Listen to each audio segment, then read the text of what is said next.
Does your world seem like a cruel, cold place? Do you feel you'd like to hide your face behind a mask? Does God hate you?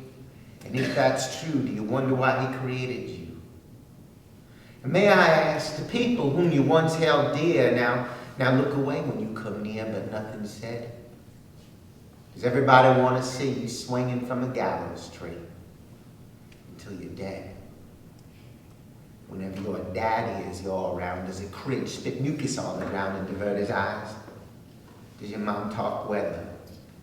And when she's done, does he hug you and say you're still her son? As she cries. Does the sheriff slam your bedroom door, pull you from bed, you're on the floor, hands cuffed behind? Well, it's good because of who you are. They're after us. They're so bizarre and so unkind. Behind steel bars, there's only time. So grab a chair, sit back while I'm telling a tale. A tale of how I came to be convicted of a felony and thrown in jail. Sweet Georgia, in the hot south sun where you say hello to everyone as the hooch flows. Atlantic City, Savannah Beach, piping hot grits and ice cold peach, where the cotton grows. My name's Joe Bell. When I was 10, I began to look at older men, and this scared me. And on my block was a girl named Jess. And for just $2, she'd lift her dress and let you see. I was 10, I stole my old man's 20. She laughed and said, I'll give you plenty more than a peek. She took me to a broken shed. We lay down in a broken bed. My knees got weak. She kissed my face. She kissed my lips, my inner thighs, my chest, my hips, again and again. It's not supposed to stay this size, she said. I closed my little eyes and thought of men. So no one knew till age 14 when John Smith found a magazine under my bed. I'll never tell on you, he swore, you're queen. You ain't no friend no more. To me, you're dead. Sometimes some friends want to know why is it I don't ever go out on a date. I tell them I was very shy. One day the right girl will come by. I'll have to wait. Had a teacher at age 16. Girls said he looked just like James Dean, but he was cuter. 10th grade English, my grades were high. It surprised me when he asked if I needed a tutor. I walked into his house that night. There was tense fear. Immense delight, I couldn't wait. My knees were weak, my heart was pounding. I thought I'd puke while I was rounding his front yard gate.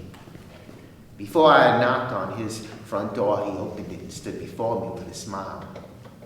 How are you, Joe? He said, come in. I'm glad you came. Soon we'll begin. Let's talk a while. He caressed the couch. Sit by me. And as I sat, he brushed my knee with his left hand. And as his right hand brushed my cheek, he said, tell me a secret, speak. I'll understand. I broke into tears and told him how I never told a soul till now that I like guys. And as I spoke, he took my hand and said, it's all right. I understand. Wiped my eyes.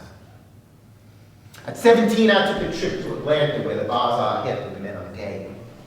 I met a man, his name was Mike, said, sleep at my place if you like. I said, okay. I'd see Mike weekends, Mom demanding, stay home. But Dad's so understanding, leave him alone. When I was his age, I had too. If he knocks her up, what will we do? My mom would moan. Late one night, the stars were out. Mike's hand in mine. I heard a shout, I turned my head, a swinging by the blinding light, and he fell down hard. And all that night, it bled.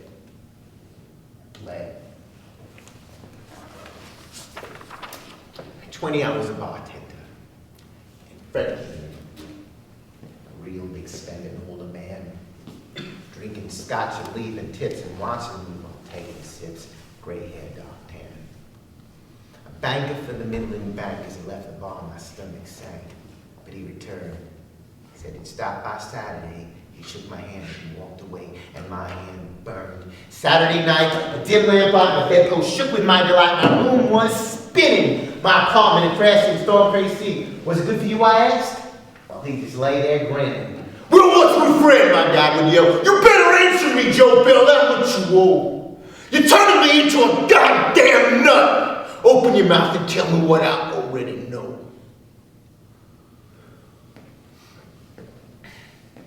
A beer can in a paper bag. Bright sunbeams on the closet bag. A policeman saw me outside with an open beer, said, "Son, you can't be drinking here. It's against the law." He read my license, smiled real wide, said, "Here's your ticket, drink inside. Have a nice day." When I got home, I looked at Fred. I put that ticket on the big deal. I won't pay. 2 weeks. My party, Friday at 8. Fred, I said softly, "I can't wait till we departed." Slipped past the guest, slipped to my room, we closed the door. And I assume that's when it started. He either rang the bell or knocked. Sue her, put down a drink, unlocked the door. "Who this, you guys? Is something wrong?" "Yes, ma'am," he said. "I don't have long. Is Joe Bell him?" Gray uniform, white cowboy hat. He was huge and strong, his stomach fat from drinking booze. A sheriff's badge pinned on his chest. An official warrant for my arrest. Steel tip shoes. "I need to take him in today. There's a Ticket that he didn't pay. So where is he?" She pointed to my room and said, I think they're in there, him and Fred, but